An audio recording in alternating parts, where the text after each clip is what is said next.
Good afternoon. Happy Thursday to everybody. How y'all doing? Happy Extreme Rules weekend, or almost. I guess that will officially start tomorrow. But for those of you who tuned in for my stream on Monday, I did tell you that I was going to try to be up here today to do my Extreme Rules predictions because I have a very busy weekend, so I won't get a chance to get up here after today, of course, unless you count my Sunday Extreme Rules live reaction. If you want to join me for that, you can. So how y'all doing? Hope you guys are having a great Thursday afternoon. Hope you're having a good week.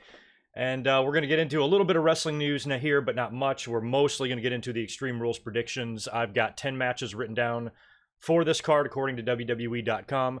We'll touch on a couple of other news and notes, tidbits, and other wrestling events going on this weekend. And I'll probably chat a little bit in the comments, and that's going to do it. We'll probably hang out for about an hour today and get some shit knocked out. So how are y'all doing? Thursday afternoon, so I don't think the audience is going to be very big here today, but at least this video will be up throughout the weekend. You can take a look at it on YouTube. But I just want to say hello to Fernellis and How Wheezy. Good to see you in here. And Zane and Liam, JL, Joey Ratnick, Ungovernable, Joe, William, Colin, Ian, Paul, and Roderick. And I think that's it about for right now. Big J, happy Thursday. Good to see you too, man. I will not, well, I'm not going to be watching Crazy. I'm not going to be watching Fight for the Fallen live. I'm going to be at work, but I will definitely be checking that out. And I do want to kind of open up with that. I want to start with what we're looking at here in wrestling for this coming Saturday. There's a whole bunch of shit going on. We've got the G1 is continuing, I believe. I think we have 2 days of that on Saturday and Sunday. AEW has got the big Fight for the Fallen show on Saturday. That will be airing for free, I believe, on Bleacher Report Live. Like I said, I'll be working, but I'll definitely check out the show. What are the matches for Fight for the Fallen? I know it's the big Cody and Dustin versus the Bucks match. I think we've got Kenny Omega and CIMA, Hangman and Kip Sabian, a big six-man match, and maybe a couple of other things off the top of my head set for that. And going head-to-head with that show, WWE, I mean, this is kind of nothing to sneeze at here. WWE is airing Evolve's 10th anniversary celebration show on the WWE Network. You know, that's huge. I think that's been coming for a long time, but the fact that they're doing that and the timing of this is really interesting, and I think it's really cool. I think we're getting Adam Cole and Kira Tozawa on that show, Matt Riddle and Drew Gulak. A whole bunch of good matches on that, so it's going to be a fun weekend of wrestling. All that shit going on Saturday, and then, of course, we have Extreme Rules on Sunday. So if you are checking out some wrestling this weekend and you got nothing to do, or you're off of work or whatever, you're in for a treat. It's going to be a fun weekend, and hopefully we'll cap the whole thing off with a nice cherry on top on Sunday, and we'll get an excellent Extreme Rules pay-per-view. But, yeah, that's kind of what's going on Saturday. We'll get into Extreme Rules predictions here in a couple of minutes. I just want to mention a couple of things. I am definitely going to talk about the Joey Janela and Enzo stuff. That was right at the top of my list here. So we'll get into that, and we'll shoot the shit for a while, and then I'll roll into my predictions. And as far as Extreme Rules goes, I also really half-assed these predictions. I mean, there was a couple of these matches where I was like, well, WWE might do a title change here, or they might not. I mean, I just really couldn't fucking decide. So last time I pulled a bunch of predictions out of my ass. I only got one match wrong on the whole pay-per-view. So we'll see how I fare later on here. Who wants a shout-out? I lost you. Albert, there you go. Shout-out is done. And no, I won't be, Ryan, I won't be watching the Evolve show either. I will catch both of these shows, you know, the replays, or I'll catch some highlights of them late Saturday night, but I'll be working all day. And I'm right in the middle of summer at my job, which is just complete insanity. So basically from now until Labor Day, I'm going to be working my ass off. But I'll be here. Lots of changes are just about starting to come together for the channel. I'm about to relaunch the podcast starting in August. I'm even going to have a date for that for you very soon. And I might even do a test episode in the next couple of weeks, kind of like a soft opening, if you will, for kind of my reformatted podcast that I'm going to try to do weekly on the channel, just like I always have. I'm just kind of tweaking up how I do them, how I produce them, and how I deliver them to you. And I've got some different ideas. So that will be starting in just a couple of weeks. And then everything else is going strong. The mic drops, This Day in Histories. I'm going to try to pick back up the pay-per-view and DVD reviews. Lots of shit going on. And of course, live streams out the ass here on the YouTube channel. I'm not sure if Down Ice of Jericho is going to appear at Fight for the Fallen or not. He did not appear at Fyter Fest.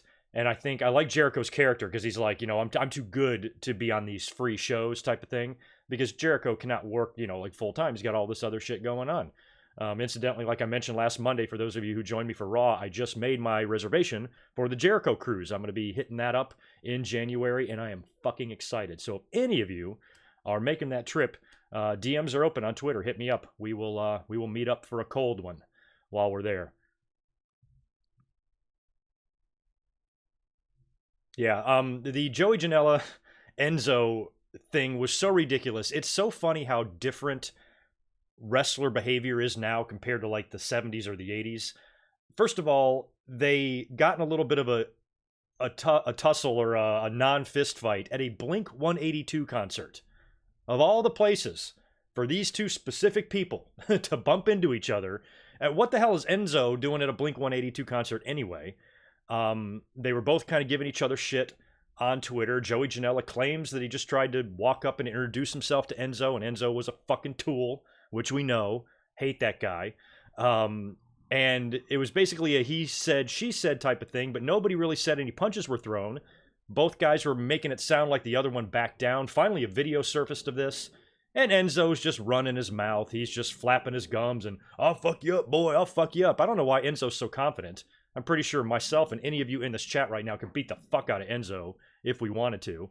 And he's just acting like a douche. Now, I don't know. Maybe Janela started it. Janela was... What sucks about Janela is I just wish he would have punched him right in his face, you know, because Janela was actually kind of backing up. Imagine being scared of Enzo. But he was just... I don't know, like, when you look at the video, I really don't know who is in the right or who is in the wrong here. If I had to guess without seeing the situation... It doesn't take that much of an imagination to think of Enzo being an asshole or being a fucking idiot or something. So maybe he was just a little cocky. I did hear there was some previous beef. Maybe they have traded a few shots in interviews on Twitter. I don't know. So that might have been, you know, still lingering when they bumped into each other. Maybe Enzo was like, ah, fuck you. But whatever the case is, it's funny that in today's day and age, you got two wrestlers, you hear about this altercation, and then finally a video surfaces, and it's just the two of them dancing around like a couple of idiots. You know, if this was fucking Harley Race, you know, and Jack Briscoe, you know, somebody's guts would be spilled out into that pavement. But now, you know, these guys just don't want to get a black eye because they won't be able to see the video games later on when they're playing them. Totally different type of generation now. But I like Joey Janela a hell of a lot more than Enzo. All of the Twitter polls that were going up were like, who would win in a fight, Janela or Enzo? And Janela won every poll. But when you look at the video, Janela was backing his ass up. So I don't know. I don't know what's going on there. I thought the whole thing was stupid. And anything involving Enzo, just, I don't like. And he's not working right now. I mean, Enzo's got all this. I mean, I don't know what he wants to do. I know he's been doing stupid-ass music videos and shit. I don't know if he has a desire to get back into wrestling or not.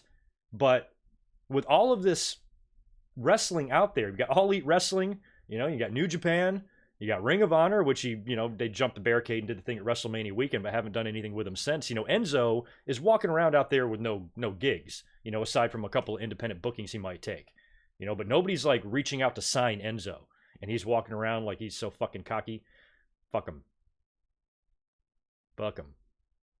I wish Janela would have whooped Enzo. Janela, I guess, was smaller than I thought he was, and I wasn't even that impressed with Janela in his match with Jon Moxley. And I like Joey Janela, but you know, you got Moxley, who's been in WWE for nearly a decade, with all of that big time wrestling experience, world champion, and I felt like he was taking on a backyard wrestler. Just being honest. Doesn't mean I don't like Joey Janela. And in this specific beef with Enzo, I got Janela's back 100% because I just do not like Enzo. But I don't know. What's up, Addicted Chip? How you doing? And hello to everybody that might be joining me on a Thursday afternoon here. This is my only chance to really come up here and do this because I got a busy day tomorrow. I got a super busy weekend. I knew we weren't going to have a huge audience in here. Only 66 people right now, but I'll let this video simmer. It can hang out on YouTube all weekend, and you guys can check out my predictions. We are going to get into that in a minute. But yeah, what did y'all make of that? You know, Enzo and Janela situation. So crazy. Blink 182. Unreal. They're from where I'm sitting right now. They're right from the same area, Rancho Bernardo and Poway area here in San Diego. As a matter of fact, the 182 in Blink 182 stands for Rancho Bernardo. It's a little community right here. My parents have lived there for like 20 years. And Rancho Bernardo is called RB, and R is the 18th letter of the alphabet, and B is 2, and that's where they get the 182 from. There's a little fun fact for you on Blink 182. But what a crazy setting for those two guys to bump into each other. So weird. So weird. Yes, we're going to get into that too. I figured as far as like what we saw on Raw and SmackDown Addicted Chip, I'll probably mention some of that as we're going through the predictions here. You know, what we saw this past week. I thought Raw was a huge letdown compared to the week before. I thought they made some improvements the week before, and then last week was just, it was okay, but not nearly as good as the week before. SmackDown, I thought, was another like solid show. Give it like a C plus, B minus, something like that. I thought they did an okay job setting up all of their Extreme Rules matches. And, you know, Bischoff, I don't think is even there yet. He was tweeting out today that he was driving from Wyoming to Stamford, Connecticut. He tweeted out like his Google Maps thing that showed he was like 1,700 miles away from Stamford. That was another kind of question I had. You know, Bischoff seems to really enjoy his life out there in the middle of Yellowstone or wherever the hell he lives with his wife. They love these wide open spaces, this beautiful home. Seems like he's resting or, you know, kind of, you know, retired, and that's where he's settling in on. So if he's moving to Stamford, I don't know if he's just going to get a second place there. I hope so. I would hate for him to uproot his whole peaceful, nice life out there to move to Stamford, fucking Connecticut. So he's going to be in that area a lot, as will Paul Heyman, I assume. And since he was saying that he was traveling to Stamford, I don't know if that means he started his job yet or not, or if he's just relocating now while, you know, over the weekend. I don't know what the hell's going on there, but it's been hard to tell in some segments on SmackDown if Bischoff's fingerprints are on anything. I think we can tell when Heyman has something to do with shit, but it's really kind of hard to, because Bischoff's never really been a head writer or a head booker or head anything other than, you know, running WCW, which as far as his day-to-day responsibilities, I still think he had more people handling the creative than him, and shit was just ran by him. So as far as the creative process from start to finish, I don't know how much, you know, experience Bischoff really has with that, where Heyman has a ton. You know, he would write, you know, his whole shows when he was in ECW. He wore every single hat possible when he was in that company. So I'm still of the opinion, it's another thing that I really hated to see online. It's from smart people with like followings. Even these people are saying this shit, which is ridiculous. We have to, I say this all the time, and I'm just begging the wrestling audience and everybody that watches wrestling, can you please exhibit even the slightest bit of patience? I do not know what it is about wrestling fans. They are worse than any other fans of any other sport or entertainment. Nobody is more impatient than wrestling fans. Paul Heyman and Eric Bischoff literally get hired 2 or 3 weeks ago. They get hired on like a Thursday. The next Monday and Tuesday, we see like mediocre shows. And they're like, oh, it was a waste of time. What a waste of money hiring Heyman and Bischoff, and nothing fucking happened. Like, they've been there 4 days, man. You know, chill. Can we let them get like acclimated in their job? Can we let them get settled in? Can we let them move to Stamford and actually show up to work a couple of days and learn how it goes? Haven't you ever started a job before? Are you the most experienced person in that place that you work on your first day? No. You know, you got to just get your feet wet. You got to get a feel for it. Find your niche, find your groove, become comfortable. Get to know everybody. Figure out how shit works. That shit doesn't take 1 day or 2 days or 1 week or 2 weeks. This is going to be a several month-long process, a very slow burn to get these guys integrated into these roles and have them really start paying dividends with their creative knowledge. Can we just give them a chance? And last week's Raw sucked. And I saw a lot of this, oh, Heyman's useless. Jesus, man. You know, I mean, it's, what the fuck is going on?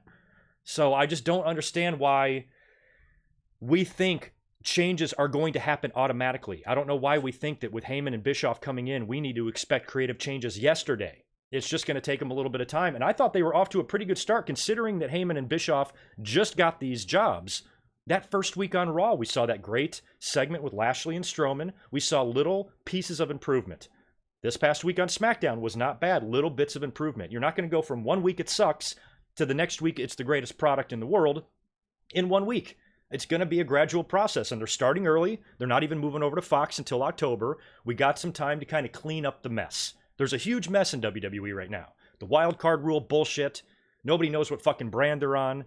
Shane McMahon feuding with 100 different people. I mean, I don't know. They don't know which way is up most of the time. Feuds being started and stopped and dropped. It's a mess. No feuds really have any meaning. You have a whole bunch of guys that are not being pushed. I just wrote on Twitter right before I came live here that imagine if we could get Cesaro versus Aleister Black, which was set up last week and is going to be on Extreme Rules this Sunday, and then we also have Shinsuke Nakamura defeating Finn Balor on SmackDown. which leads us to believe that's going to be an Intercontinental title program now. They might even have a big SummerSlam match, which will be fun because they're not booked for Extreme Rules. So imagine like those two specific feuds. Those 4 guys have been booked like turds ever since they got there. Imagine if Balor and Nakamura and Cesaro and Black would have been booked with even the slightest bit of meaning or importance or creativity, and these guys were at the top of their game. All 4 of those guys, those could be world title matches at SummerSlams. Don't forget, Balor and Seth headlined just a few years ago. You get Balor and Nakamura wrestled for the world title at WrestleMania. You know, imagine if those guys were still at the top of their game. What an entertaining, fun feud that would be, whether there's a belt on the line or not. Same goes with Cesaro and Aleister Black. I think that could be super fun. And granted, we haven't had the first match yet, but I hope that's a program, maybe like a time-killing program that will serve 2 purposes. The matches will be great, and it'll give Aleister Black something to do until WWE decides if they want to fucking push the guy or not. Because I think he's money. And I think just if those men were booked like we as fans would have preferred them to be, imagine how great those 2 programs would be if the participants were given a shit about creatively. So I think stuff like that is what I'm hoping Bischoff and Heyman help out with the most. You know, a lot of that just needless shit, this needless booking, these guys being wasted, not paid attention to. Heyman's the type of guy that's going to be like, excuse me, why are we not using this motherfucker? Are you all stupid? Are you all stupid? Because look at him. Look at this talent. He's been eating salad and catering for the last 3 months. You fucking morons.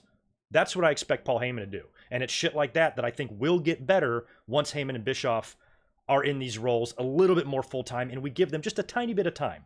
Can we at least agree on that? Can we give these fuckers 3 months? Do you guys have it in you? Do wrestling fans have it in you to just give it 3 months, 12 weeks?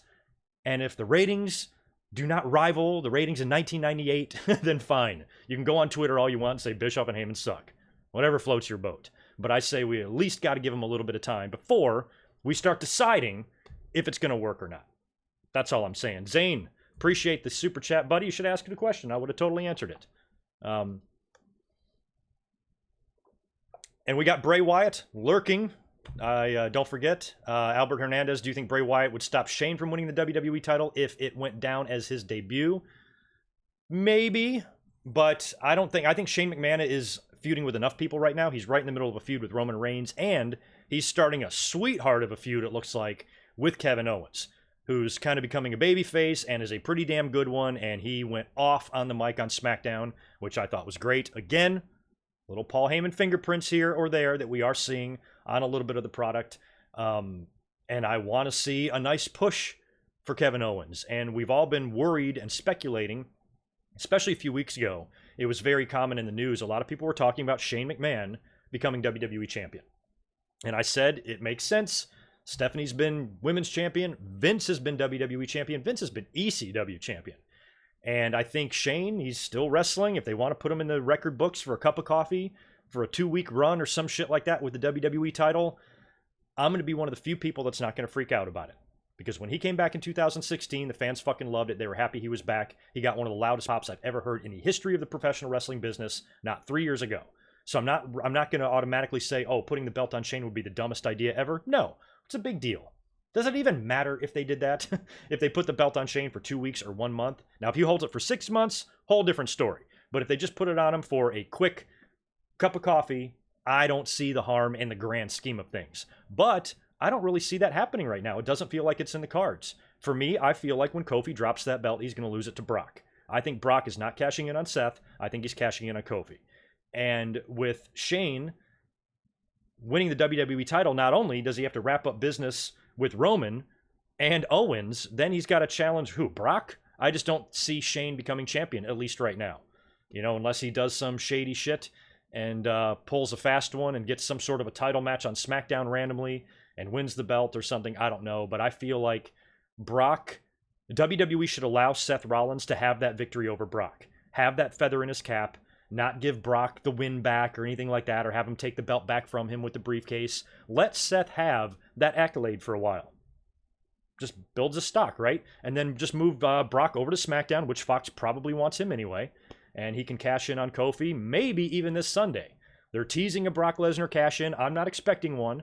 I think a Brock cash-in will be saved for something like SummerSlam, but You could always do a cash in on Sunday and have Brock defend at SummerSlam. That could work too. But we'll get into the predictions here in just 1 second.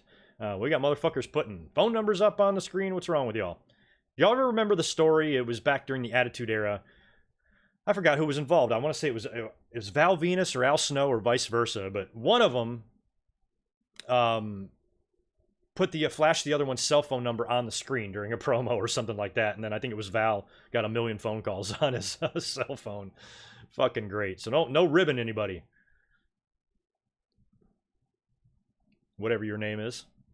All right, still a pretty low audience in here, less than 100 people, but whatevs.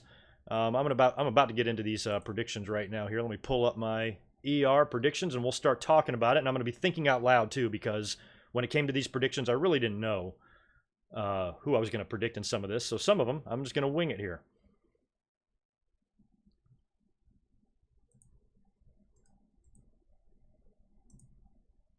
Pardon me while I just do some house cleaning. I didn't see. Oh, what happened? Sami Zayn tweeted SummerSlam. I didn't even see that. Sami is also not booked for Extreme Rules either.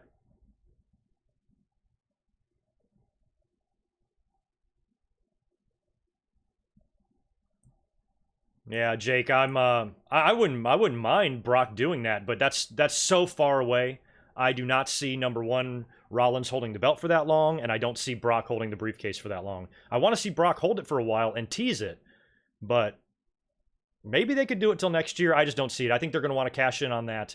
There's too much at stake, I think, with the Fox deal, and I think they're going to want to have, fucking guns loaded and shit going into that. So I think Brock is probably going to dump that briefcase prior to the end of the year. I even think prior to Fox. Maybe he'll even cash it in on the very first episode or some shit. But WrestleMania is looking way ahead.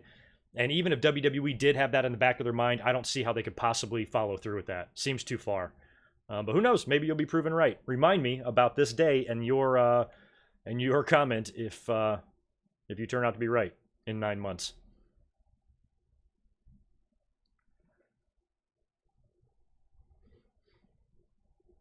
Yeah, don't listen to Joey. You don't want to do that.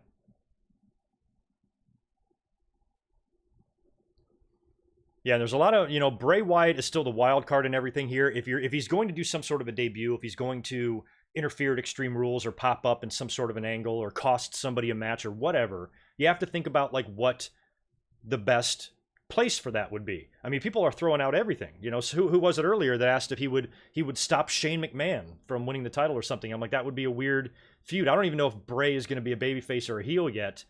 And Shane McMahon, I just don't think it would be a good feud for Bray Wyatt. So you got to think of when he comes in, he's probably going to have a program with somebody, and whoever that somebody is should be somebody that he's going to beat. I don't want to see him come right in, challenge Roman Reigns, and get speared and pinned at the very next pay-per-view.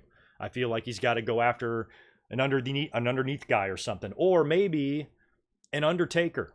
The Undertaker is the only guy that I can think of on Extreme Rules that maybe Bray Wyatt might want to appear and cost the match or some shit like that in the match with Roman Reigns. But what I would prefer to see with the Undertaker is them use this to get Drew McIntyre over. Set up a match at SummerSlam between the two of them and put Drew over. Try to get him back on track.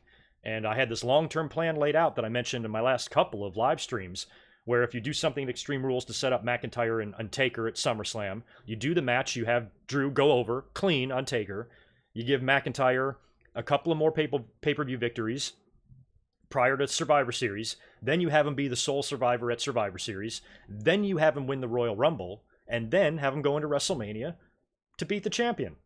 And I think everything that's been wasted on Drew McIntyre and all the mistakes they've made with him, if those things happen, that will more than make up for it. That's a lot of big wins. You're talking Undertaker, Survivor Series, sole survivor, winner of the Rumble, and defeating somebody at WrestleMania. And I even threw out a possibility of who that somebody could be.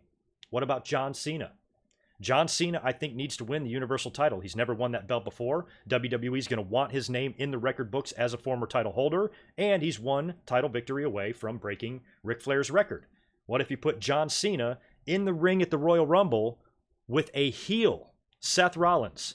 Seth pulls a CM Punk and a Randy Savage, turns heel in the middle of his title feud, and he faces John Cena at the Royal Rumble, and Cena beats him for the title and goes into WrestleMania to drop it clean to Drew McIntyre, giving that guy one of the greatest 8-month of bookings you could ever imagine and making him into a star.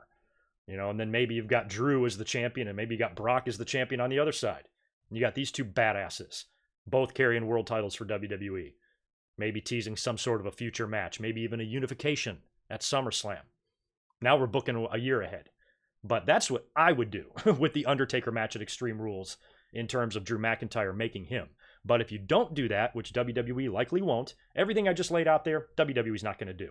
So I should not even concern myself with that. But maybe you bring Bray in here. He attacks the Undertaker. Maybe even after the match. Maybe they even do the whole match and Roman and Taker are celebrating. And the lights go out and Bray Wyatt appears and lays out the Undertaker, setting up a SummerSlam match between them, and Taker puts over Bray. That could work too. There's lots that they could do. And if we write down every single possibility that we as fans would like to see, WWE will do anything but. So I never want to go too far in my fantasy booking because they're not going to do it. Even with Heyman and Bischoff there, I'm just not sure. Heyman, do you listen to my commentaries? Probably not. But if you're listening, please do everything I just described with McIntyre. It would serve two purposes. You'd make a huge star, and you'd make me look like a fucking genius. So get on it, Paulie. Bray vs. Braun Strowman would be interesting. Yeah, you're right, Gregory Webster. Very cool name, by the way.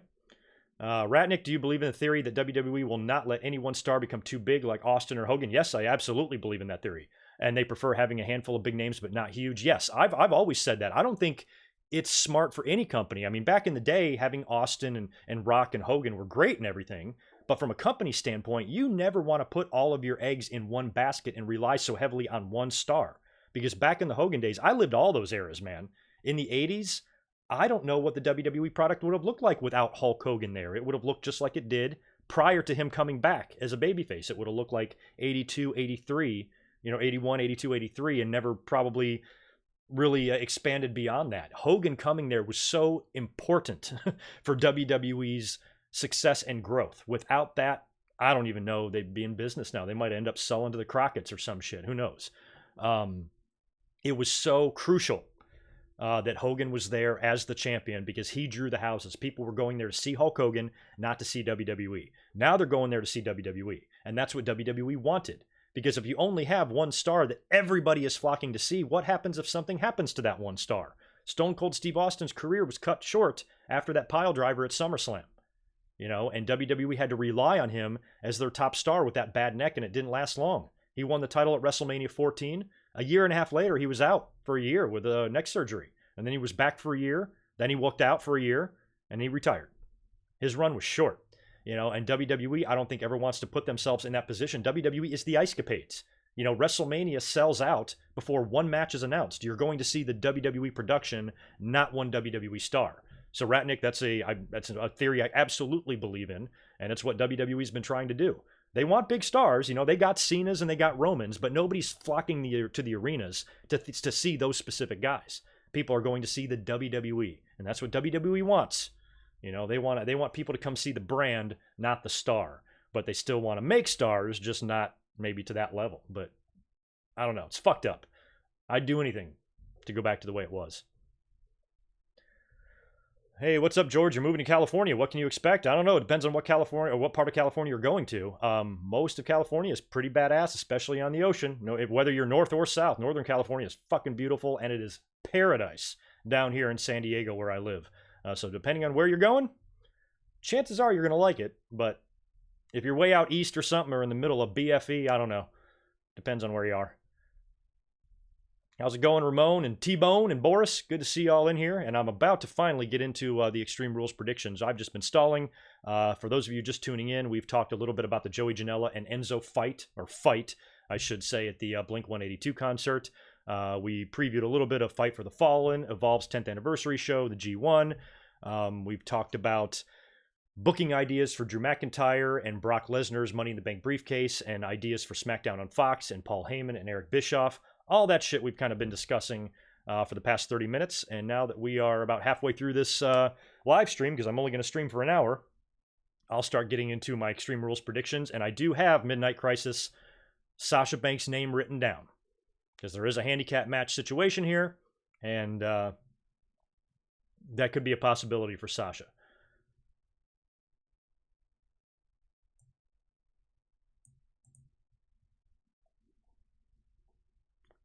Ramon Coffee, I can't wait till you do my video I requested. I think I know what you're talking about. Isn't that's the Royal Rumble one, right? I have a project folder for that somewhere. Or I thought I did. Where the hell did it go? I think I know which one you're talking about. But yeah, if that's the one that we talked about, then I actually have an idea for that specific video. It's going to be a new segment idea that I'm kind of playing with. And I'm probably going to do that for your video. That'll probably be the very first episode, Ramon Coffee, whenever I get around to doing it. But I've even got your little folder all ready. And I appreciate your support. Unpopular opinion, you never want to see Sasha Banks back in WWE. That might be an unpopular opinion, but it's not one that I would necessarily disagree with. Like, I like Sasha and everything, but she could never come back to wrestling, and I wouldn't even think twice. I wouldn't even give a shit, to be honest with you. You know, and that kind of goes back to what we were just talking about. You know, there's nobody in WWE that you're like emotionally invested in. Back in the day in WWE, if somebody would leave, I cannot tell you how traumatic the experience was for me when Randy Savage left the WWE and went to WCW. You know, and other guys have just, you know, packed up and left. I was like, damn, I liked seeing them. I enjoyed them. I didn't want to see them go. With people now, it could be literally anybody. It could literally be anybody on the roster, and I wouldn't even shed a tear. Don't care. You know, go away forever, Sasha Banks, never come back. I'm not really going to miss you, you know, but if you're here, I enjoy your work while you're here. But if you're not here, I ain't losing any sleep. So it might be an unpopular opinion, Lee, but, you know, you're only saying that, you only have that opinion because we just don't connect with a lot of these superstars.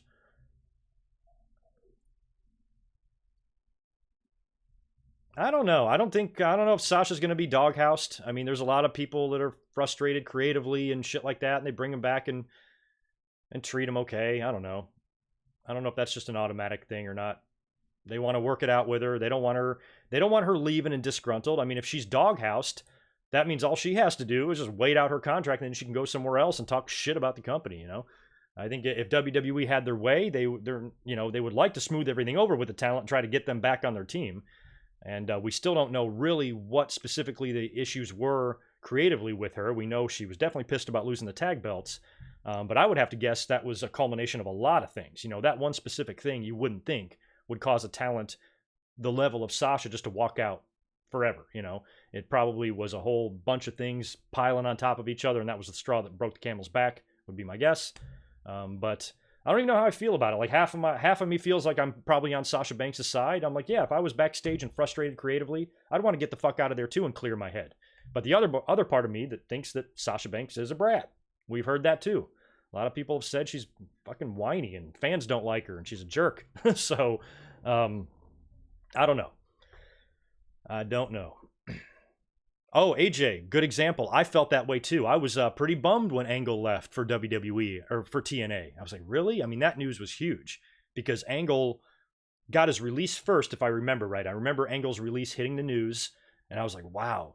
And then literally just days later, he was announced for TNA. So it was real quick. And that was tough to swallow too. I mean, Angle was a boss. WWE, you know, they treated him like the fucking man. And I can't believe he left and wrestled for 11 years somewhere else. Imagine if Angle had all that time in WWE. What his career would have looked like. My God. And Ryan, I think the Good Brothers signing a new contracts are good for them. You know, WWE's got a lot of money to throw around, and if they want to keep these guys from going elsewhere and pay them more, you might want to stick around too. You can't judge these guys for, oh, why would we want to stay there? WWE doesn't do anything with them. Well, if they're giving them a shit ton of money and these guys have families to feed and shit, sometimes you got to do what's best. I mean, they're both kind of veterans now. Yes, they can easily go back to New Japan and easily get jobs anywhere else. But in order to stay in WWE, maybe they just threw a little bit more money at him. And they've promised him a fun angle. They've been reunited with AJ Styles. Yes, 3 years too late. But if they try it again and it works, who knows? You know, if you got Paul Heyman in charge of creatively of a show that has these three guys on it, I feel pretty comfortable with that. So we'll see where it goes. I thought Bella Twins were going to have a run with the tag titles, but I don't think so anymore. I think Nikki Bella is done. Her poor neck.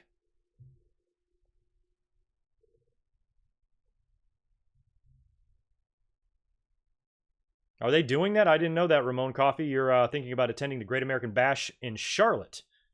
I didn't even know. Was that like one of those house show special events or something? That's not on the pay-per-view calendar, but cool.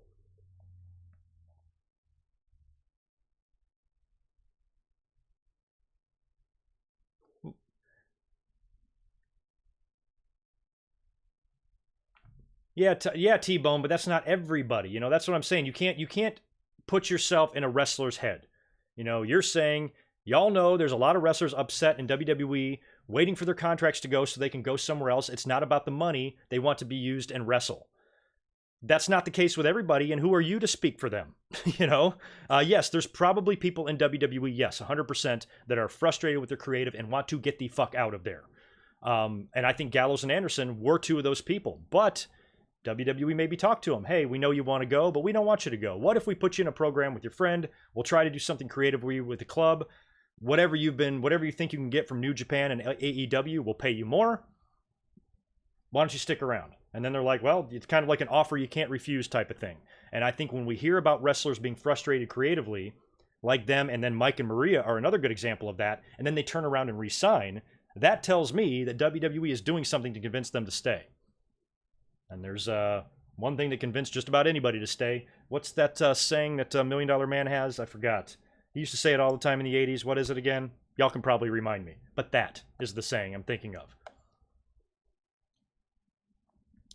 Yes, Ramon Coffee, I did attend WWF Unforgiven in 1998. I was there for the very first ever Inferno match. I was actually at Unforgiven 1999 as well. 98 was in Charlotte, and 98 was in Greensboro, 99 was in Charlotte. And I just tweeted yesterday or last night, I was watching a little bit of Survivor Series 2001. I was there for that show. Really good seats right in front of the hard cam, or facing the hard cam. And I posted a couple of pictures of me and the crowd on my Twitter page. So go over there to Twitter at GoodMicWork and check that out if you want to see a quick glimpse of GoodMicWork in his 20s with short hair. Crazy. I'm still kind of blurry, but you can make me out. And if you watch that pay-per-view, I am all over it. You can see me in every match on that whole show. I had really good seats. I was just, if you're looking right into the ring, you know, if you're watching on TV, I'm right up in like the top right-hand corner, sort of. So I'm like on the hard cam, but just a little bit just a little bit off to the side, and you can catch me. Go check me out on the WWE Network. And I've been tons of other pay-per-views and Raws and SmackDowns as well. That's the only one I know for sure that you can see me really well. You can catch a glimpse of me at King of the Ring 99 and probably the Raw in November of 97. But as far as like getting a full shot of me, and I mean, I was watching it the other day. I'm talking to my friend and I'm doing all sorts of shit. I'm like, wow, crazy. So go check that out. Unfortunately, I did not do a run-in, and I did not help the WWE beat the Alliance. Kurt Angle didn't need me to help. He said, I got it, Greg. Just hang back. So I let him do the run-in by himself. And I figured maybe next time. But anyway, let's get the hell going with these predictions here before I have to leave, because I want to try to get done with this stream at the top of the hour. But if I go a little bit longer than an hour, who cares? But let's start talking about Extreme Rules. I don't even know which order of these matches to go in. I'm going to start with what I would assume might be the kickoff match. We've got Drew Gulak defending his newly won Cruiserweight title against Tony Nese. Now, Gulak works the night before to Riddle. And to the best of my knowledge, they're not taping this Evolve show, right? It's live? So that means he's doing back-to-back double duty. Gulak's got to work Riddle at the Evolve show, and then the very next night, he's defending against Tony Nese. And I think Gulak for sure will lose to Matt Riddle. So I don't think he's going to drop 2 matches in a row when he's got a belt around his waist. So I think Gulak will retain against Tony Nese. We've got Aleister Black and Cesaro, a match that was set up on SmackDown. Aleister Black is going to have an opponent, and they did a side or split screen interview on SmackDown where Black is in a chair and there's an empty chair, and then Cesaro walks in to announce that he's his opponent. This match on paper is beautiful. I mean, pass the lotion, right? Aleister Black, who I fucking love. I've always loved him in NXT. From the time he was there, I'm like, they need to move this guy up to the main roster and put the world belt on him. But I knew it wouldn't pan out that way. They moved him up to their main roster, and they haven't done jack shit with him. Now he's got this match with Cesaro, another guy that they haven't done jack shit with. He's split from Sheamus now and kind of on his own. Both guys, I think, booked effectively and meaningfully This could be a boss feud. This could be great. This is going to be 10 times better than Cesaro and Sheamus. And I kind of hope it's almost the first of a series of matches between the two where they maybe trade some victories. So if they do that, who wins the first one? I would like for it to be Black. I would like for Black to maybe win the first one, but do it in such a way where you can set up a rematch. Because if they can't figure out what to do with Aleister Black, I think this is a really good time-killing program for him. If you can just have these two guys work together for a few weeks on TV while you figure out something to do with Black, don't waste this guy. I think he's extremely entertaining in the ring and can have some really good matches with some really good guys. And I think he is more than capable of wrestling at the top of the card in WWE, whether that's for the IC, US, or either world title. I think Black's money. So at the end of the feud, I want to see Black come out on top, so I'm hoping that maybe Black gets this first victory, Cesaro gets a rematch, maybe beats him on SmackDown, and then, I don't know, maybe they have a blow-off at SummerSlam, some shit like that. I don't know. But if they want to not make this a one-shot deal, it's not a one-off, they're actually going to work for a little bit, this could be something to keep Black busy till you write down some plans creatively for him. That's what I'm hoping there. So I'm going Aleister Black in that match. Tag team titles on the line, the Revival versus the Usos. The Revival seem to be a little bit reborn now. A lot of fans are like giving them shit. Oh, the Revival haven't done anything on TV and blah, blah, blah, and WWE treats them like shit. Somebody was even giving Dash Wilder shit on Twitter today about their stupid gimmicks and they're not doing anything and WWE uses them poorly. I think WWE is using the Revival currently right now the best that they ever have. They're the cocky douchebags with the dumb shirts and the sunglasses. They're hanging around with the biggest heel in the company right now, Shane McMahon. This is a hell of a lot better than when they had jobber entrances and when they were wrestling kickoff shows or being left off Raws and pay-per-views completely, losing every match they had. Even when they first won the tag team titles, they lost like 4 weeks in a row. And then they were off TV for a while, and now they're back, and now it feels like WWE is trying to make use of them. They're another team that we heard about creatively was frustrated, requested their releases. WWE tried to change their mind and give them the tag team titles. Now they're giving them more meaningful things to do on TV. So the fans that are mad that the Revival aren't used properly, well, they're on TV now, being associated with a top character in the company, Shane McMahon and McIntyre, and they're getting a little bit of a rub from that. So that might not be an angle that you like, but it doesn't mean Revival's being used like shit. They're being used a lot better than they were. Now they're getting some mic time, they're getting some TV time, they're talking shit, they're able to get themselves over as the douchebag heels. They're dressing like four horsemen, drinking their champagne with their pinkies out, all that stuff. Even Dash was bragging about his 2 automobiles and his paid-off house and his 6 iPads today on Twitter. You know, let them be these assholes for a while. Let them be these heel champion assholes for a little while. And as much as I love the Usos, and I think Usos and Revival is pretty much about as good of tag team wrestling as you can get in the entire world right now, I would still like to keep the belts on the Revival right now just to let them run with these personas and see how much more over they can get, or if they can get over at all, depending on what your preference is with them, if you like them or not. I wrote down a major botch there. I'm almost laughing. But yeah, I'm going to predict the Revival to retain over the Usos. We also have the SmackDown tags on the line. This is a triple threat. Bryan and Rowan are defending against the New Day and Heavy Machinery, who Otis scored a huge victory on SmackDown. It was a triple threat. It was Bryan and Xavier and Otis. Otis got the win there, and I will say this about Heavy Machinery. I'm pleasantly surprised with WWE's use of them. It seems like they're putting them in big matches now. They work with Daniel Bryan and Rowan at Stomping Grounds, right? And when they first came in and got called up from NXT, I thought it was too early. They were in the back making protein shakes with the New Day. Otis was acting crazy, showing up at random spots. They weren't being really booked as a serious tag team. They were being booked as a comedy act. I thought they were the tag team version of No Way Jose, and I thought it was completely pointless to bring them up. But now they're starting to actually put them in the tag team division, giving them tag team title shots. Now they've got another one here at Extreme Rules. And even though they do, and I think Otis is really entertaining, and I think he's kind of the star of that team, he's the Shawn of that team, and WWE probably has plans for these guys, I'm still keeping the belts on Bryan and Rowan for right now. I could be wrong there. WWE could easily do a title switch here, but I'm going to predict Bryan and Rowan to retain. I think. Ryan Buckley Aleister Black versus The Undertaker, or versus The Undertaker at WrestleMania, maybe. Yes, maybe. That would be great. I'd be perfectly fine with that, especially if The Undertaker put him over.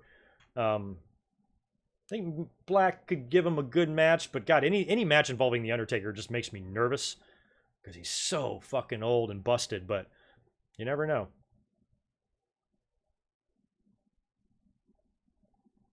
Yeah, Down Ice, I thought if they were going to take the belts off of Bryan and Rowan, they could do the finish here where they don't get pinned.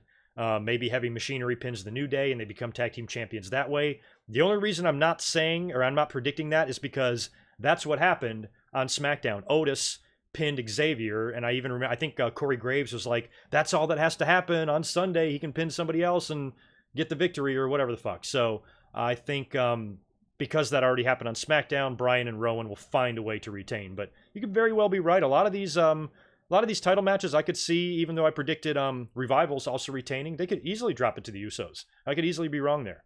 But I'm still predicting everybody to retain at this point. Another title on the line, Ricochet versus AJ. This one is tough because Ricochet, number one, just won the belt. And do you take it off of him that quickly?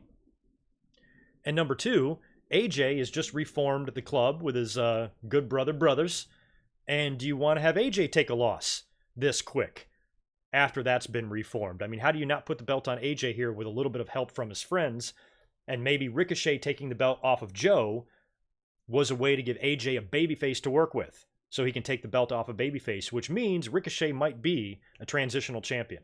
If the whole purpose of getting the belt off of Joe to transition it over to AJ, you need a babyface in there so AJ doesn't have to wrestle heel Joe, and none of that shit makes sense.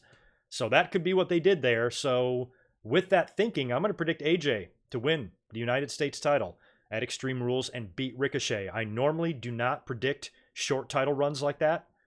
Probably the first time I've ever predicted something this quick in a long time, but I don't know. I think with AJ reforming the club, if we want that to be something,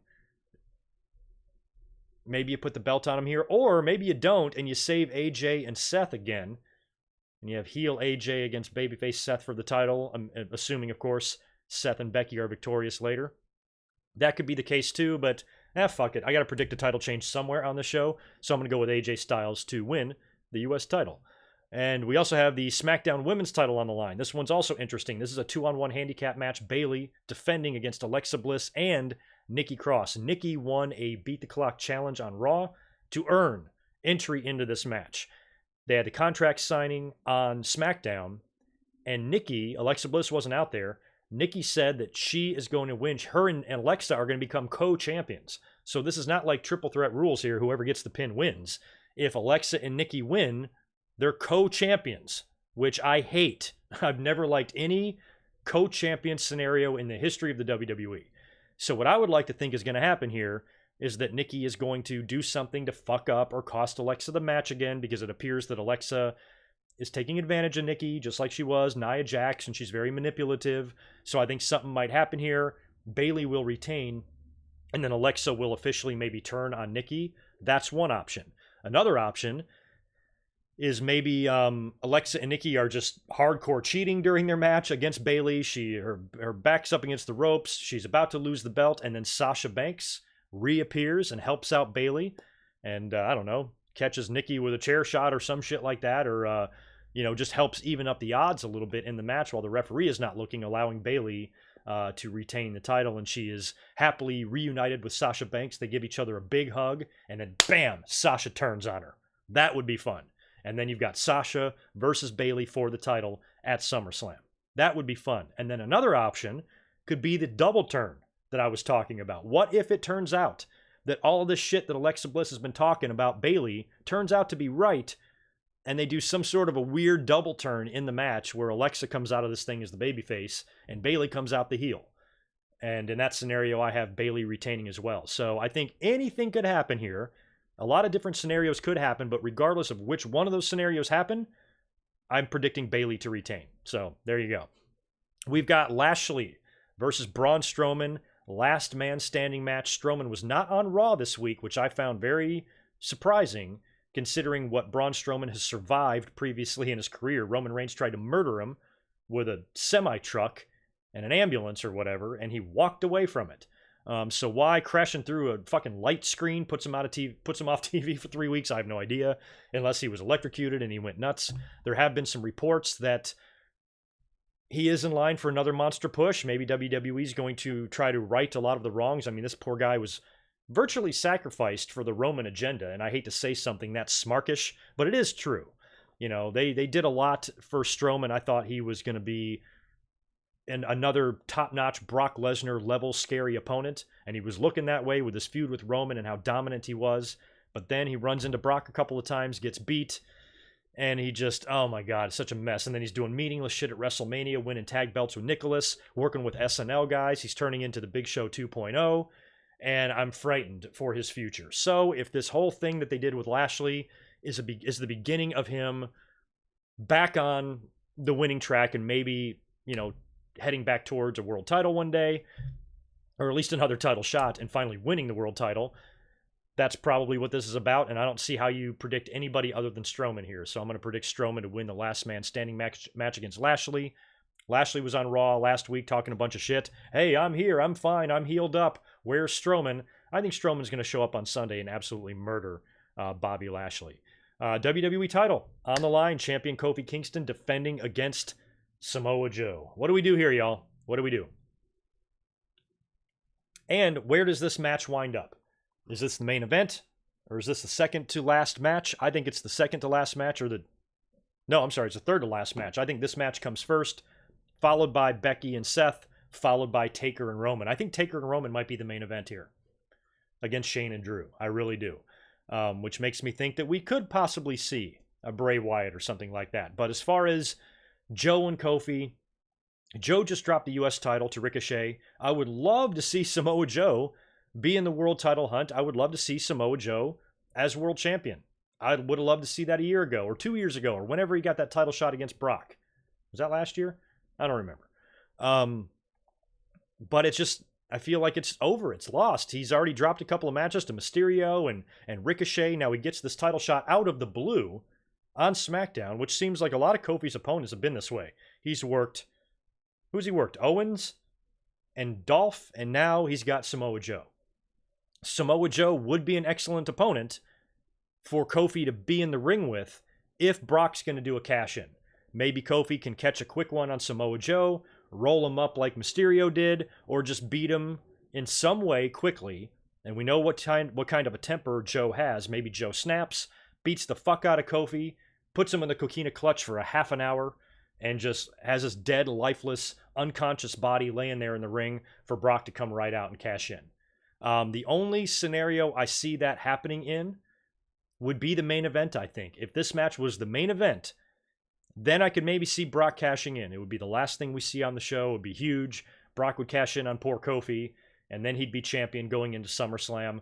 But I still think Brock is going to hold off. I think Heyman's teasing us. I think they're trying to make it sound like Brock is going to be there to sell more pay-per-views or sell more tickets maybe.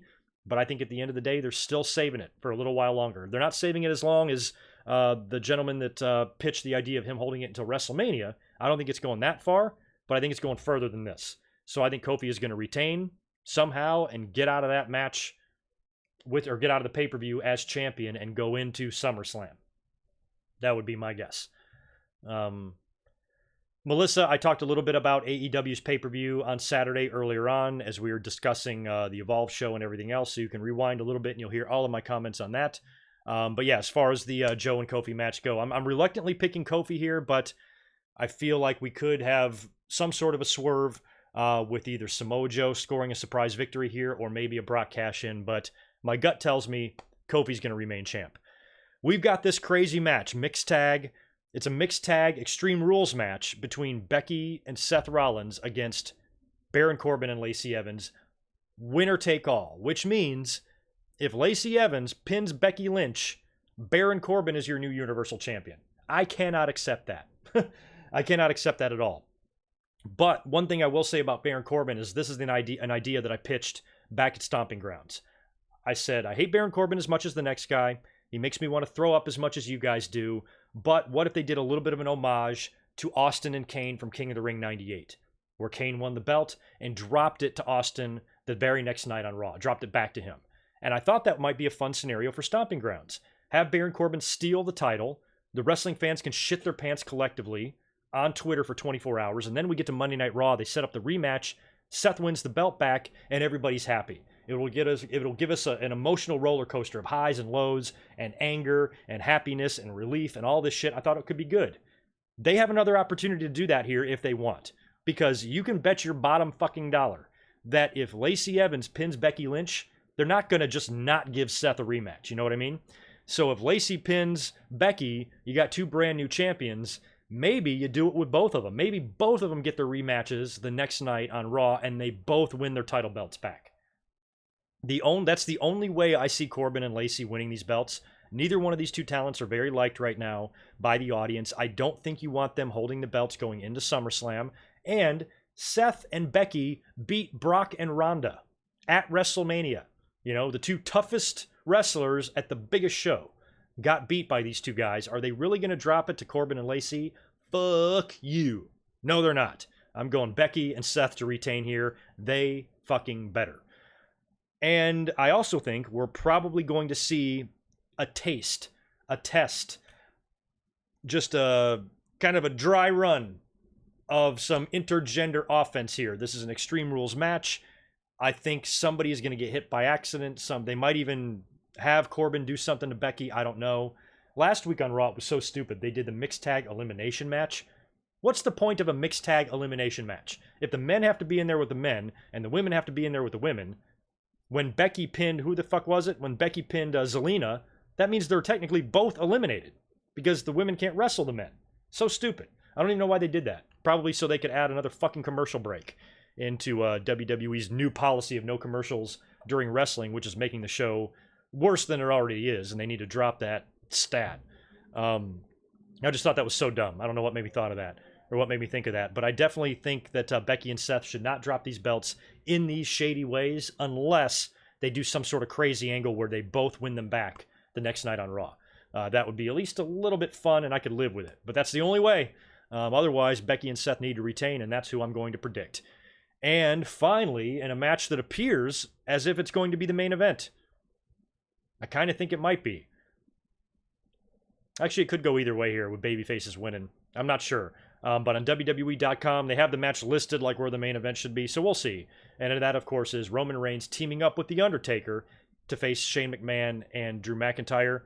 Is this an Extreme Rules match too? I think it is. Taker's involvement in this came out of nowhere. Part of me thinks he's so ashamed of that debacle with Goldberg at Super Showdown that he wants to come back as quickly as possible and redeem himself. Because otherwise, when Shane was up on that top rope on Raw and the lights went out and Taker was there, I'm like, what the fuck? Why is he coming out here to help Roman Reigns, of all people, to show up and help him? To me, it made very little sense, but it would make more sense if they're bringing Taker back for a specific purpose, like the potential match with Drew McIntyre and the entire 8-month booking plan I have for Drew if WWE actually does it. So if that's what the point is here, then I say great. We could also see Bray Wyatt appear. I think this match would be great to set up McIntyre and Taker at SummerSlam and put McIntyre over, but it could also be set up with Bray Wyatt and The Undertaker for Undertaker to put over Bray at SummerSlam.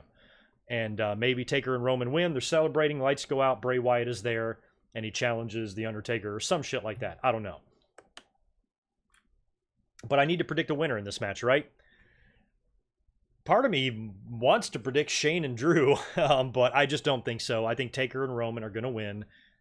Kevin Owens is also a factor here. You know, he's recently turned babyface, and he's been awesome on the mic in the past couple of weeks, especially last week on SmackDown. And he's kind of locked in a little miniature feud with Dolph Ziggler, but also one with Shane McMahon. He even came out on SmackDown and gave Shane the stunner. So maybe Owens makes an appearance here, beats the shit out of Shane or something like that. Whatever happens, I think Taker and Roman are going to get the victory here, and the show will likely go off the air with those two. Unless, of course, Becky and Seth main event. I'm not really sure. Ben, Seth and Becky are going to win. Baron and Lacey have no chance in hell of winning. I don't know what makes you say that. Basically, what you're saying there, Ben, is WWE has no chance of disappointing us. Are you really confident making that statement? I don't think so. WWE is more than capable of disappointing us.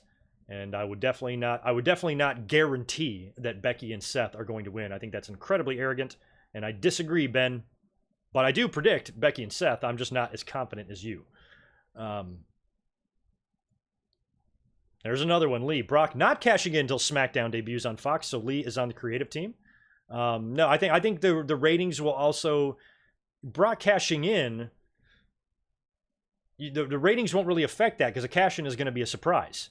So I think Brock already being champion can have the same effect on the ratings. You know, WWE gets to advertise Brock Lesnar, a big-name guy that the mainstream audience is going to see in advertisements who might not watch wrestling at all. And they'll be like, holy shit, Brock Lesnar is WWE champion? Maybe I'll tune in and take a look. So I think Brock already being champion accomplishes the same thing that they're trying to do with SmackDown going to Fox. So I think Brock cashing in on SmackDown would be super fun. And if that comes true, I would love it. But I certainly don't think it's automatic. And I don't know why we're all so confident about shit like that. So weird. But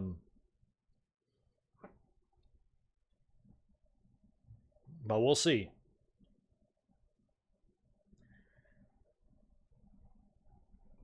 Yeah, I think there's a lot of things they could do, or there might not be. With the amount of advertisements we have now, I don't think there's anything they can really do to avoid having commercials inside of matches. But it's the way they're trying to make it work that sucks. Because, I mean, we've had, what, 10 2 out of 3 falls matches in the last 2 weeks? Like, that's ridiculous. We get what, 3 2 out of 3 falls matches per year? We're getting 10 in 2 weeks? Fuck this. They're doing all these dumb little things. Match restarts. Oh, my foot's on the rope. Referee comes out. Oh, we'll go to commercial. We come back. The match is picked up. Impromptu tags, restarts. They're doing all this shit, and it's ruining it. It's really ruining the show. I don't really like commercials in the middle of matches, but I don't like this any better. I hate this worse. So just go back to the way you're doing it. Yeah, Ben, I literally just got done talking about that whole entire scenario. Yeah, we know Fox is going, or SmackDown's going to Fox, and Brock Lesnar being champion going into that is very likely, or doing it while he's there. And I've been saying for the past few weeks that I firmly believe that Brock will cash in his briefcase on Kofi, not Seth. Because I would like to see Seth have that accolade remain, you know, on his resume, have that feather in his cap for a while without having to drop that belt back to Brock. And I would really like to see, after Seth wraps up all the shit here with Becky and Corbin and all of them, I would like to see Seth go heel. And I think Seth and Becky being on TV together, a lot of fans don't like it. They think they have no chemistry. They're very weird. WWE released this really cheesy shirt for Seth Rollins, the man's man. Give me a break. So a lot of fans are shitting over this whole idea of Becky and Seth. And these are your two champions. These are the two stars that you put over the most at WrestleMania. Becky main evented, Seth beat Brock. And the fans aren't really enamored with anything they're doing. And I think it would be fun if whenever this is over, they might even do some sort of an on-air split. Maybe Seth turns on Becky or vice versa. We could see that. Maybe something happens in Extreme Rules where one of them turns on the other. I doubt it because both of their belts are on the line. But maybe they could do something like that in the future. And I think Seth Rollins is in the prime position, just like CM Punk was. He was a pretty cool babyface champion, but I think it was time for him to turn heel when he did. And Seth Rollins, I feel like, could be the same way. Right in the smack dab in the middle of his world title run, he turns heel and he holds that belt all the way until Royal Rumble, where he drops it to Cena. I think that could be fun for Seth Rollins, provided he stays healthy, doesn't get injured, and it gives him a couple different dynamics to his title run. It doesn't seem so stale, boring, and redundant for him just to have one pay-per-view match after another, the same type of promos, the same type of angles, the same type of matches, the same type of Seth, and he keeps winning, but he's not doing anything really for the fans. They're like, okay, Seth's an awesome wrestler, he's champion, he won, yay, good job. If he's heel, maybe we can have a little bit more fun with it. Just an idea. To keep that in mind for Seth. I would not be surprised if he did wind up going heel. I should probably be getting out of here soon. I have not looked over at the page here in a while. We've had about 100 people in here. By the way, before I get out of here, will y'all do me a huge favor? Smash that thumbs up button for me and try to make me not look like a jabroni and get me close to 100 likes. I would very much appreciate that. And subscribe to my channel. I will be up here this Sunday reacting to the Extreme Rules pay-per-view. So as usual, I'll be up here and we'll hang out together, have a few cold ones, watch what I think will be a pretty good show. Like, based on the card, I'm not as underwhelmed with Extreme Rules as I was with Stomping Grounds. Stomping Grounds turned out to be a great show, but the card really wasn't getting me amped for it. This one is a little bit more intriguing because we have more possibilities and it sets the stage for SummerSlam. So I think this is a much bigger show than Stomping Grounds. Stomping Grounds felt like it was in the way. We didn't even need it. Extreme Rules in previous years has been pretty good. We've had some decent Extreme Rules. Name me some of your favorite years. I know we've had some good ones. We've had some good matches. We've had some crazy shit happen, some decent Hell in the Cells and stuff like that. Wasn't what was the match at Extreme Rules? I forget now. But I know Brock and Cena had that great one years ago. So sometimes these pay-per-views can pay off, and given the fact that we have seen WWE be a little bit more edgy in their product in the past couple of weeks, not full-blown TV 14 or anything, but Corey Graves blurting out holy shit, and Kofi flipping the bird to Samoa Joe, and WWE just trying to be a little bit less cheesy and childish and cartoony and shit like that, I think is good. And now we're heading into Extreme Rules. Maybe we'll see a little bit of blood spilled on the mat. I wouldn't mind that either. We'll see what they do. But I am predicting, aside from all of my predictions individually, I'm predicting the show will be good. And before I get out of here, just in case you just happen to be clicking over here now, I'm going to briefly run through my predictions again for Extreme Rules. I've got Drew Gulak retaining over Tony Nese. I've got Aleister Black defeating Cesaro. I've got the Revival retaining against the Usos. I've got Bryan and Rowan retaining in the Triple Threat. I've got AJ winning the U.S. title from Ricochet. I'm guessing that Ricochet is a transitional champion here, and they're moving the belt over to AJ Styles. I could be wrong there, but I think that's the only title change I have picked. So I'm picking AJ there. I'm picking Bayley to somehow retain over Alexa Bliss and Nikki Cross, possibly with some help from Sasha Banks. Who knows? Strowman is going to defeat Lashley in the Last Man Standing match. Kofi Kingston, I do have right now retaining against Samoa Joe.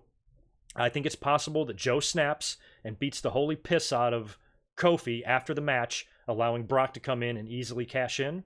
I think that could happen, and it sends Brock into SummerSlam as champ or whatever, but I don't know. I'm not going to predict the Brock cash in. That's not a match. I don't have to predict it.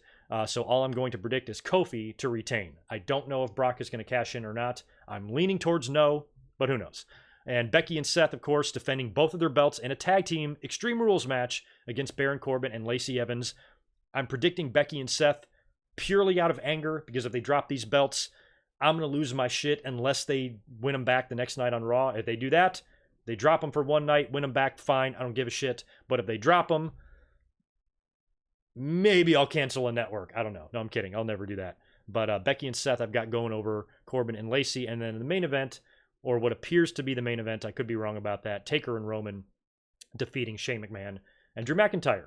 So that is it. That wraps up my Extreme Rules predictions and this live stream. Aside from this, all you're going to get, I think, from me is this Sunday when I'm up here live reacting to Extreme Rules. I probably won't come up here with any sort of a mic drop or a video in the next 2 days.